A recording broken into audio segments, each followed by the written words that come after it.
I malo ćemo ispred ulaznih vrata.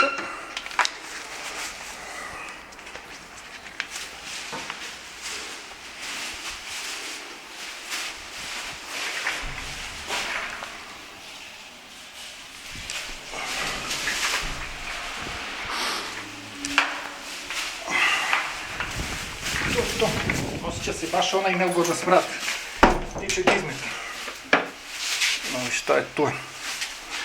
To, ja ne bih više od ovoga. Tako da ćete malo sačekati.